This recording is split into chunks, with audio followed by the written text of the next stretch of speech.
21st Precinct, Sergeant Waters. Yeah, all right. I've got an alarm for you. Okay. A 1952 Chevrolet hardtop, painted two-tone green. Pennsylvania registration unknown. You are, by transcription, in the muster room at the 21st Precinct, the nerve center. A call is coming through. You will follow the action taken pursuant to that call from this minute until the final report is written in the 124 room at the 21st Precinct. All right. Let me know if you see it on your post. The car was driven by suspects in an armed robbery. Okay. 21st Precinct. It's just lines on a map of the city of New York. Most of the 173,000 people wedged into the 9/10 of a square mile between Fifth Avenue and the East River wouldn't know if you asked them that they lived or worked in the 21st. Whether they know it or not, the security of their homes, their persons, and their property is the job of the men of the 21st Precinct. The 21st, 160 patrolmen, 11 sergeants, and 4 lieutenants, of whom I'm the boss. My name is Kennelly, Frank Kennelly. I'm captain in command of the 21st. I was working my night tour, 4 p.m. to 8 a.m. Before midnight, it had been a busy night in the precinct. There had been a mugging, a bad wreck on Fifth Avenue, and an armed robbery at a bar and grill on Lexington. After I turned out the platoon for the late tour at 12, things quieted down. I went out on patrol in sector car number 3 with Patrolman Farrell as operator. After touring the northern end of the precinct to inspect patrol conditions, at 1:10 a.m., I instructed Patrolman Farrell to head downtown on 5th. Traffic on the avenue was very light, and according to my standing instructions for all cars at night, we proceeded at a very slow rate of speed in order to observe the benches between the sidewalk and the Central Park wall. After we crossed 84th Street, the traffic lights turned red, and Patrolman Farrell drew the car to a stop. The guy can explain all he wants to about high-pressure fronts and low-pressure fronts. All I know, Captain, is it gets pretty cold. Yep. If they just say tomorrow it's going to rain or the sun is going to shine, all right, but you got to be a bachelor of science nowadays to understand one of these weather reports. What's that cab driver doing over there? Well, it looks like he's got trouble with a passenger. Yeah. Go on through. Let's have a look. That's it.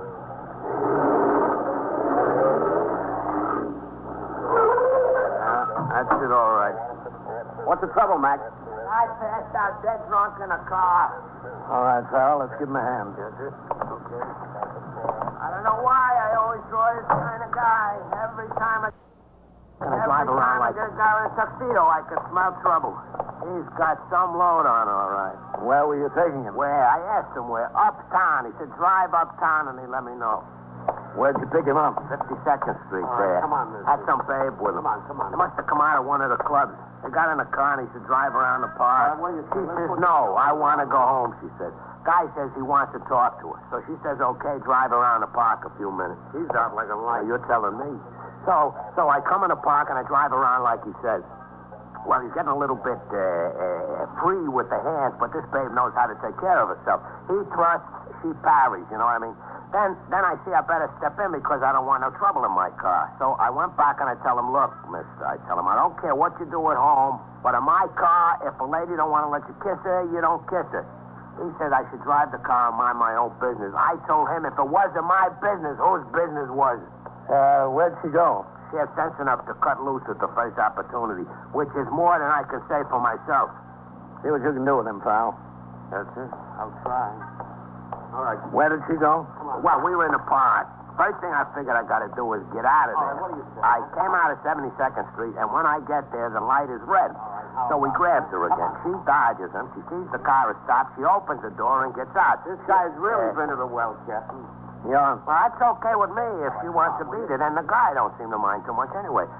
She walks across the avenue, there's another house there. She flags him, and away they go, you know what I mean? I turn to the fellow and I say, well, where do you want to go? And he says, uptown. I tell him, uptown is a big place. And he says, drive up 5th to let me know. So I turn up 5th. And the first thing you know, I don't hear another word out of him, so I turn around and I take a look, and he's out like a light. I think there's a spark of life left in him. I gotta draw this kind of guy. Every time I get a guy with a tuxedo. All right, now come on, mister. The party's over. All right, come on. Sit up. I appreciate your help. I didn't know what I was going to do with him. All right. Let's see you. Tell you the truth, I was going to drive the station house. Feeling all right? Ask him where he lives, Farrell. Yes, sir. Where do you live, mister? Fifth Amendment, Captain. We just want to see that you get home, that's all. I don't want to go home. See what I mean? Come on. Where do you live? I want to go for a nightcap. You had your nightcap. Get him out here, Farrell. That's it. Come on, mister. Get your hands up. Come on. Get out of the car. Let's go. Get out of there. Just take your hands up. Look, we wasted enough time with you, mister. Now get out. Come on. No. Okay, Farrell. Yes, sir. Come on now. Let's go. Get your hands up. Come on. Let me alone. Stand up there. Go on. Stand up. Pay for this. Watch him. I'll kill you. Watch him. I'll kill you. Get him up again. Go on. Come on. Get over there. Come on. Keep still. Let me go. All right. Just stay still. Who do you think you are? No, cut it out. Kill you. Hold him. Let me go. I didn't do anything. Cut it out. Will you cut it out?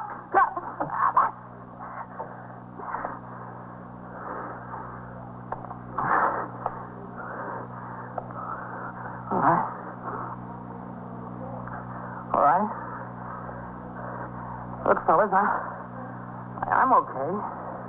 You only think you are. I'm sorry. Believe me, I'm sorry. I had a few drinks. You know how it is.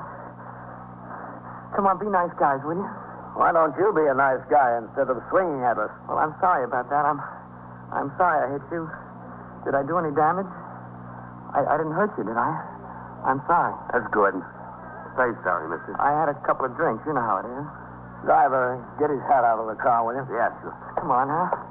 I'll be all right, I promise you. I know you'll be all right. Yeah, put it on his head. Yeah. Thanks. Thanks a lot. Look, fellas, I'm okay. I know I was a little nasty. I'm sorry, huh? Just let me go home. I'll go right to bed. I promise you, I'll go right to bed. I just live over on Park Avenue. It's 695. That's close. Yeah? Well, the station house is closer. The realization that he had been arrested took all the fight out of the man and most of the drunkenness. He identified himself as Charles H. Lowfield, age 33, 695 Park Avenue. Before we put him into the car, he paid the cab driver $2.20 fare that was on the clock. Farrell took the name and address of the driver and entered them into his memorandum book in case he was needed as a witness. We put Lowfield into the car and drove to the station house.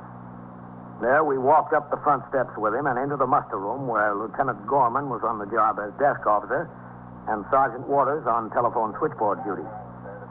As Patrolman Farrell took the prisoner in front of the desk to book him on charges of violation of Section 722 Penal Law, disorderly conduct, I headed around behind the desk to sign the blotter. All right. Halfway, Mr. Lawson. Listen, this isn't really necessary, is it? Captain, have you got a second? Yep. Lieutenant King is upstairs. He asked that I ring up there when you get in. Okay. As soon as I sign the blotter. Yes, sir. At 21st Precinct, Sergeant Waters. Oh, Captain. Red. Just step right up to the desk, Mr. Okay, wait till you get to the end of your tour. I'm willing to go home and go to bed. What have you got, Farrell? Disorderly conduct. I apologize to you, didn't I? I told you I was sorry. What's the name? Charles H. Lowfield. Lowfield. Captain, I appeal to your better nature. I'm a responsible businessman. I know that I acted not exactly as I should, but there's no reason to arrest me. I had a few drinks. That doesn't make me a criminal, does it? No, you're not a criminal, Mr. Lowfield, but you caused a lot of people a lot of trouble. We were perfectly willing to help you and see that you got home all right. Well, I told you I was sorry about what happened. You refused our help. You clawed at us. You hit this officer 2 or 3 times with your fist. I told you I had a few drinks. Well, if that's your explanation, Mr. Lowfield, it's lost on me. Captain, please. I'll be in my office, Red. Yes, sir. What's the age? 33. Get Lieutenant King for me, Sergeant. Yes, sir.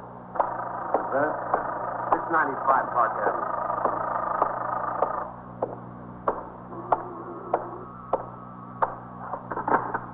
'21st Precinct, Captain Canale. Lieutenant King's coming to the phone, Captain. Okay. Here he is. 21st Detective Squad, Lieutenant King. Captain Kennelly, Matt. Oh, yes, Captain. The Chief of Detective's office rang up here a little while ago. Yeah? I got a call from Philadelphia in regard to a stick-up down there. Got a line on one of the men supposed to have been involved. According to them, this fellow has a girl someplace on the Upper East Side, and they think he might have driven up to New York. That's so? Could you make an announcement at the 8 o'clock turnout about looking for the car parked on the street? Yeah, Matt, sure. It's a 1952 Chevrolet hardtop, painted 2 shades of green. Pennsylvania registration plate. Have you got the number? No, not yet, Captain. Philadelphia's trying to run it down.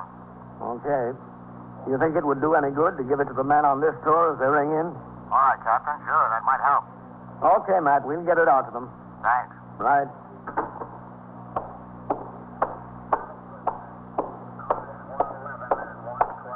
All right, Mr. Lowfield.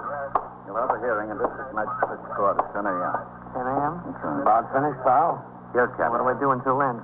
The bail is $500. Well, I don't have that much cash. You saw how much money I had, about $60. Do you have anyone who can go your bail? Well, where do I post it? Here? Yeah, that's right. We'll take it here. Well, how do I get in touch with anybody? We'll make 3 telephone calls for you. Well, can't I make them myself? No, we'll make them for you. Who would you want us to call? Well, I've got money for telephone calls. Why can't I make the call? Because the rules say you can't. Who do you want us to call? Well, you can call my lawyer. Captain, he's holding me on $500 bail. Now, I don't know whether I can get anyone up here with that much money at this time of night. If I can, I'll have to spend the night in jail. I'm sorry, Mr. Lowfield. That's the law. Excuse me. What's your lawyer's name, Mr. Lowfield? Sergeant. Yes, sir? Telephone. As the men ring in, I want you to give them an alarm on a car. Yes, sir. A 1952 Chevrolet hardtop, 2-tone green, Pennsylvania plate. Yes, sir. We don't have the registration number yet, but if they see a car answering this description, they're to ring in immediately. These are armed robbery suspects. Okay, Captain. And you refer any information to the detectives. Yes, sir. Call my secretary. The secretary? Yes. What's her name? Sandra Ehret. You know her phone number? Well, no, I don't, but it's in the book. She lives in Greenwich Village on 9th Street or 10th Street. It's the only Sandra Ehret. It's E-R-I-D-G-E. Okay, I'll look it up if I have to. But we'll probably be able to reach your lawyer or your brother. I'm sure you will, yes. All right, Mr. Lowfield. Back this way, huh? Listen, do you have to lock me up while I'm waiting? Can't I wait here? You better go on back with the officer. Well, I don't care to be locked up with a bunch of criminals. I'm not a criminal. You won't be locked up with any criminals. You're the only one back there tonight. You've got the place all to yourself. Well, I think I'm entitled to wait here. I'm not going to go back there. Mr. Lowfield, we had a lot of trouble with you earlier over what you would do and what you wouldn't do. Now, you better go on back there with the officer and let's not have any more trouble. Well, I think it's a crime to lock up a decent citizen over something like this. It's a plain crime. Come on, Mr. Lowfield. Well, it's just a plain crime, that's all. You haven't heard the end of this. Not yet, you haven't. It's just a plain crime, that's all. Brother. Give me a bunch of thieves any day. Who did he ask you to call, Red? His lawyer, his brother, and his secretary in that order. Oh. He's not married, huh? Oh, listen, Divorced, he said. I've got an alarm for you. What's his business? Investment. 52 Chevrolet hardtop. Soon told Give you a hard time over there, I understand. Yeah, he was full of fight. On your post, ring in A here. couple of hours in back there might cool him off. Connection with an armed robbery. 695 Park. That's a good address. Yes, sir, it sure is. Man ought to know how to behave himself. Not necessarily, Red. That can take a lot more than a good address. As soon as the prisoner had been lodged in a cell, Patrolman Farrell returned to the muster room, and with him I left the station house to resume patrol. With certain exceptions defined by law, desk officers of the police department of the city of New York are required to take bail from or in behalf of any person arrested for a misdemeanor or an offense. In compliance, at 1:40 a.m., Lieutenant Gorman began to make the first of the 3 telephone calls requested by Mr. Lowfield. Give me a line on here, Sergeant. Yes, sir.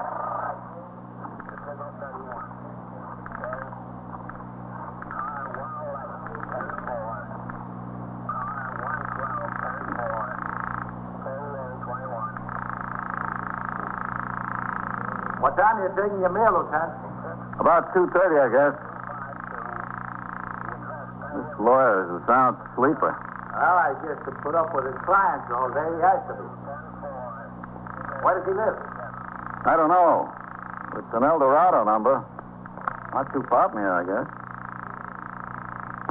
No answer there yet. It's almost a quarter to 2. Should be home. Maybe he's smart and shuts off his phone. Yeah. I wouldn't be surprised. Well, we're not going to raise him. I'll leave the lineup. I'll try the brother. Yes.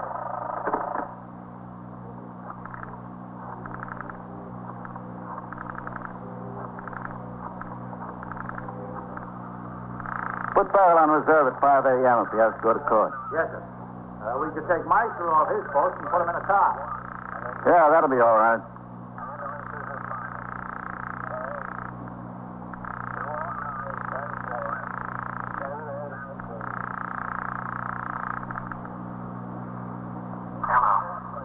Mr. Edward Lofield?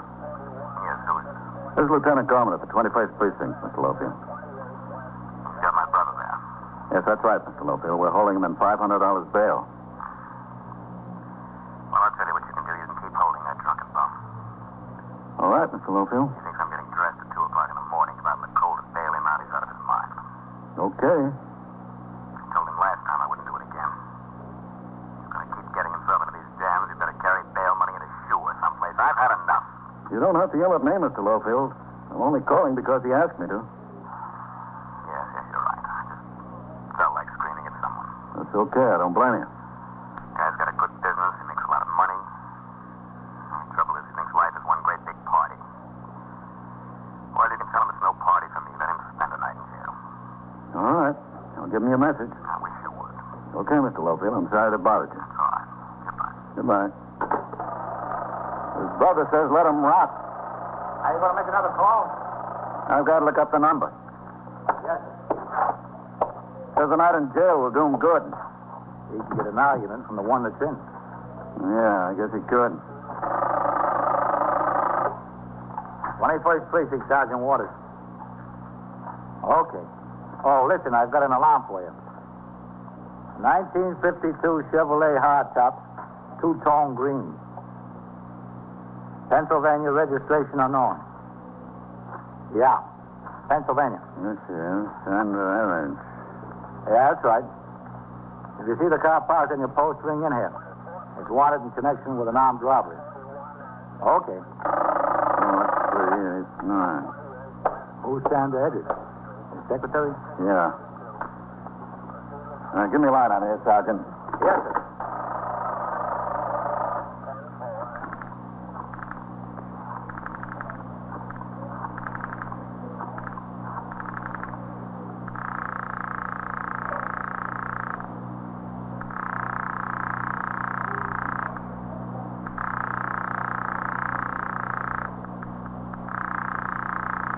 You think she'll come up here? How should I know?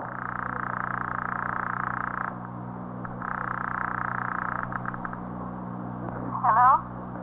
Is this Miss Sandra Everett? Yes? Who's this calling? This is Lieutenant Gorman at the 21st Precinct. The police? That's right, yeah. What's the matter? Miss Everett, we're holding a man here by the name of Charles H. Lofield. Oh, my goodness. He asked us to call you. Oh, what's the matter with him? He's not hurt, is he? No, he's not hurt. He's being held on a charge of disorderly conduct. Mr. Lofield? That's right. He says you're his secretary. Yes, I am. He's being held in $500 bail. What does that mean? It means someone has to put it up for him, or he'll have to stay in jail until court opens. In jail? Mr. Lofield? That's right. Well, I don't have that much money. Will you tell him I'll try to get hold of his attorney? I called his attorney. There's no answer. Oh, yes, that's right. He went away for the weekend. I'll call Mr. Lofield's brother. I already spoke to his brother. He can't make it. He can't? He says he can't. Oh, well, I don't know whether I can do anything. You tell Mr. Lofield I'll try. I'll see if I can get an idea. It'll take me a little while because I have to get dressed and try to get some money, but you tell Mr. Lofield I'll be there. Tell him now, don't forget. I won't. Tell him I'll try to get it someplace. All right, I will. Tell him not to worry now. I'll tell him. Thanks. Thank you very much. Goodbye. You're welcome.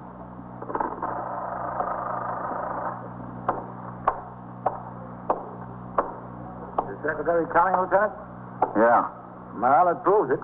The guy's got a good secretary. He's better off than with a family or a lawyer. Yeah. Maybe. If he's in jail. Because of the delay involved in making the arrest, taking the prisoner to the station house, and booking him, I remained out on patrol somewhat later than usual. With Patrolman Farrell, I toured the precinct from one end to the other, from Fifth Avenue to the river, in order to observe conditions that had been brought to my attention and to check on the efficiency of the men on the job. It was a little before 4 a.m. when the car pulled up in front of the station house. As we stopped, I saw the front door open and Lieutenant Matt King, commander of the 21st Detective Squad, come down the steps to the sidewalk. I see you inside, Farrell. Yes, sir. Matt. Hello, Captain. Hey, don't you ever go home, Matt? That's where I'm headed now. Hello, Lieutenant. Farrell. We're giving an alarm on the Pennsylvania car to everybody on post. No, good. And I'll call the attention of the men to it at the 8 o'clock turnout. Fine. These are a couple of good boys. I made them in 3 jobs down in Philadelphia. Yeah? They shot up a loan company office there yesterday. This is the 21st precinct, isn't it? Yes, it is. Oh, good. Oh, good night, Captain. Night, Matt. Well, I've got the money. What money is that? $500. Thank you. The bail money from Mr. Lofi. Oh. Well, you see the desk, Lieutenant, over there. Him? Yes, that's right. I got a message for you, Captain. That's right. All right. As soon as I sign the blotter. I've got the $500, the bail from Mr. Lofield. All right. Well, Captain. Red? And I'm telling you, it wasn't very easy to get it. I had to go see a friend of mine. She runs a dress shop, and I know she's open late, and she brings the receipts home with her. Took me an awfully long time to convince her to give it to me. Well, as long as you got it. Now, I won't lose this money. I'll get it all back? You'll get it back when Mr. Lofield shows up in court. You're sure now? Because I had an awful time getting it. Yes, you can get it back down at the court. Oh, that's good. Now, it's not that I don't trust Mr. Lofield. It's just that I thought maybe there were some charges that would have to be paid or something like that. I'm not worried about Mr. Lofield at all. Oh, where is he anyway? Can I see him? I was just rung for the attendant to bail out. Oh. You want the money now? You hold on a little while. I've got a lot of papers to make down. All right. Yes, sir? Bring Lofield out to the desk. His surety is here. Yes, sir. What did he do? Mr. Lofield, I mean. He got nasty and started swinging at a couple of police officers. Mr. Lofield? Yes. Oh, Mr. Lofield wouldn't do a thing like that. Wouldn't he? Well, he may be a hard man in business, but he's a gentleman. At least he's always been a gentleman with me. Well, he wasn't with me. I'm one of the policemen he was swinging at. Oh, my goodness. Your correct name is Sandra Eridge? E-R-I-D-G-E? Yes, that's right. What's your address? 225 West 10th Street. What's your permanent address? You're a householder within the county of New York? Yes, I live there. I have an apartment, if that's what you mean. Do you have some identification, Miss Eridge? Or is it Mrs.? It's Miss Erid. You mean like a driver's license? Yes, that'll do. I think I have it with me, although I did take a cab. Yes, it's 30. Thank you. I'm terribly sorry, Captain. I'm sure Mr. Lofield is, too. Under normal circumstances, he wouldn't think of doing a thing like that. He's the kindest and most gentleman I've ever known. Well, maybe he is under normal circumstances. All right, step right up to the desk, Mr. Lofield. Mr. Lofield, I'm sorry. I'm terribly sorry. You should be. Where were you? And how long have you been sitting back there in that cell? Well, I got here as fast as I could. I had an awful time. Well, look at me. Do you think I had a good time? And how crummy it is back there? Mr. Lofield, I had to get dressed and find the money. I didn't know where to look. I had to impose upon a friend. And what about me? I've been sitting back there. All right, Mr. Sitting Lofield. back there for 4 hours. I did the best I could. Miss Eridge, you'll have to sign this and take an oath on it. What is it? Well, just sign it. Don't ask what it is. I've got a right to know what it is if I'm signing it. It's a form, a statement that you're the owner of the currency that's offered for security. Oh. Well, I'd like to read it. Well, Sandra, now stop being an efficient secretary and don't waste time reading it. Just sign it. Just sign it so I can get out of here. Mr. Lofield, I like you very much, but you're not going to talk to me like this. Well, you work for me, don't you? I work for you, but I don't have to listen to your abuse. Just sign the paper, Sandra. Now sign it. No, just a second. Sign it. It's only a matter of form. I won't sign it. The money doesn't belong to me. I borrowed it. They're not worried that you borrowed it. They just want to make sure it isn't stolen. Now sign the paper. No, I won't. Now look, Sandra. You look, Mr. Lofield. I was good enough to get up out of bed at 2 o'clock in the morning and go chasing around, waking up my friends trying to raise this money. I don't expect you to be grateful, but I do expect you to be at least courteous. It's impossible for me to be courteous under these circumstances. Then it's impossible for me to be loyal. Good night, Mr. Lofield. Sandra, I'm sorry. Sign the paper, Sandra. I may not have a job in the morning, but at least I'll have my self-respect. Good night, Mr. Lowfield. Sandra. Good night, gentlemen. Good night, Sandra. All right, Mr. Lowfield, you're not going anywhere. Just stay here. Sandra! All right, pal. You better take him back. Please, someone go after her. Tell her I'm sorry. You've been sorry for everything all night, Mr. Lowfield. Please, I can't stand another minute back there. That's what's got me so upset. Now, please, Captain, send someone to get her. I can't do that, Mr. Lowfield. I just want to get out of here. I've got to get out. You've got to give me a chance. You had your chance, Mr. Lowfield. It just walked out the door.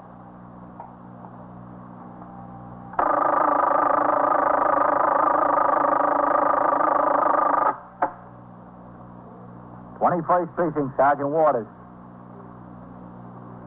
A shooting? Where? Well, at the museum or near the museum? Who's doing the shooting? Well, are there any police officers there? Now, where is it exactly now? On the street or on the steps?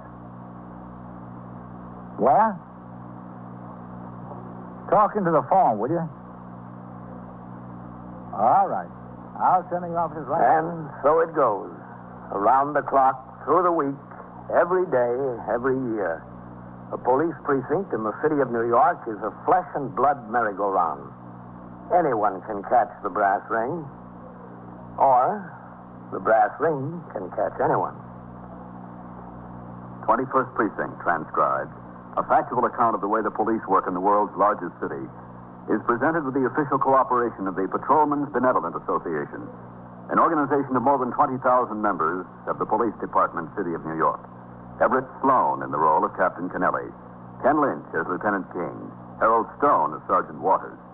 Featured in tonight's cast were Elaine Roth, Bob Reddick, Mason Adams, Bill Quinn, Santos Ortega. Written and directed by Stanley Niss. Gaylord Avery speaking.